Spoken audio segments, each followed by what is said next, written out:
যারা একটি পরিবর্তনের সুযোগ নিয়ে বিভিন্ন স্থাপনায় হামলা করছেন, সংখ্যালঘুদের বাড়িঘর এবং উপাসনালয় দেবালয়ে যারা হামলা করছেন, এরা কোনো রাজনৈতিক দলের কর্মী হতে পারে না। আমরা গুলিবিদ্ধ আহত যে সমস্ত নেতাকর্মী, সাধারণ মানুষ, বিশেষ করে আমাদের সাধারণ ছাত্ররা কি বিপজ্জনক পরিস্থিতির মুখোমুখি হয়ে তারা গণতন্ত্র ফেরানো এবং মানুষের মৌলিক মানবাধিকার ফেরানোর যে সংগ্রাম করেছেন, দৃঢ়চেতা এই সাহসী ছাত্রবন্ধু এবং তাদের সাথে সংহতি জানানো জনতা যে কি বিপদ মাথায় নিয়ে জীবনকে বাজি রেখে তারা যে সাহসী লড়াই করেছেন, সেটার আমরা আজকে অনেকটাই প্রমাণ পেলাম।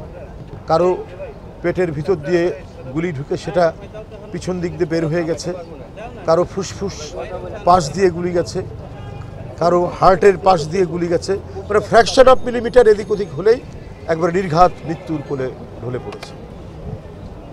এখনও তারা জীবন মৃত্যুর সন্ধিক্ষণে দাঁড়িয়ে আছেন। চিকিৎসকরা তারা দিনরাত পরিশ্রম করে তাদেরকে সুস্থ রাখার চেষ্টা করছেন এই ঢাকা মেডিকেল কলেজ হাসপাতালে। আমাদের সাথে আছেন প্রখ্যাত একজন চিকিৎসক ডক্টর সাইফুল্লাহ, উনি বোধহয় আছেন এখানে, আছেন। উনি এই বিষয়টা সবগুলোই তিনি খুব ভালোভাবে জানেন।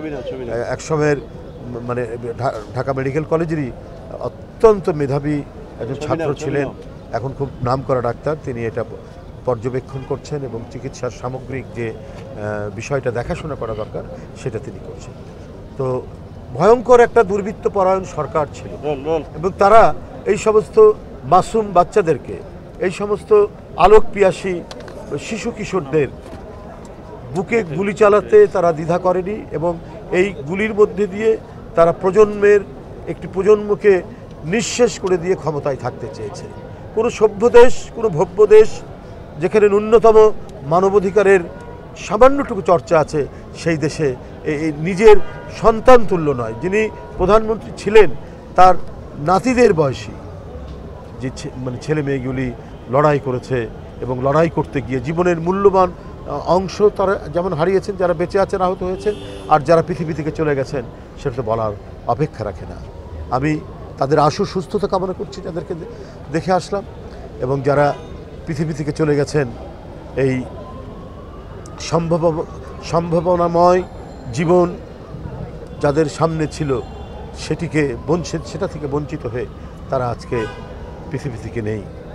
তারা আরেক লোকে চলে গেছেন, আমরা তাদের আত্মার মাগফিরাত কামনা করি।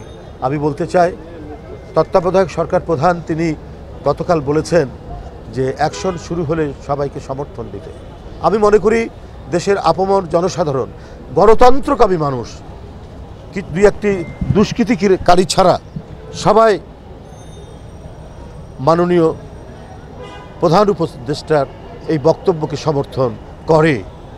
দুষ্কৃতিকারী যারা প্রকৃত অর্থে যারা একটি পরিবর্তনের সুযোগ নিয়ে বিভিন্ন স্থাপনায় হামলা করছেন, সংখ্যালঘুদের বাড়িঘর এবং উপাসনালয় দেবালয়ে যারা হামলা করছেন, এরা কোনো রাজনৈতিক দলের কর্মী হতে পারে না। হ্যাঁ, হতে পারে যারা চক্রান্তকারী, যারা ষড়যন্ত্রকারী, যে সমস্ত রাজনীতির নাম দিয়ে যারা রাজনীতি করে তারা হতে পারে, যারা শাসক দল ছিলেন এবং যারা এত নিরীহ কিশোরদের বুকে গুলি চালিয়েছেন এবং বাংলাদেশটাকে একটা রক্তাক্ত নদীর পানির স্রোতের মতো যারা বইয়ে দিতে দ্বিধা করেনি, তারা এই দুষ্কর্মের সাথে জড়িত থাকতে পারে। কিন্তু কোনো গণতন্ত্রকামী মানুষ, বাংলাদেশ জাতীয়তাবাদী দল বিএনপি সহ এবং যারা এই আন্দোলন সংগ্রামে সমর্থন দিয়েছে, তারা প্রত্যেকেই হিমালয় পর্বতের মতো অতন্দ্র প্রহরী হয়ে আমাদের হিন্দু সম্প্রদায়, বৌদ্ধ সম্প্রদায়, খ্রিস্টান সম্প্রদায় সহ বিভিন্ন সংখ্যালঘুদের তাদের মন্দির, তাদের জানমালের নিরাপত্তার জন্য তারা দাঁড়িয়েছে। মাদ্রাসার ছাত্ররা আজকে মন্দির পাহারা দিচ্ছে।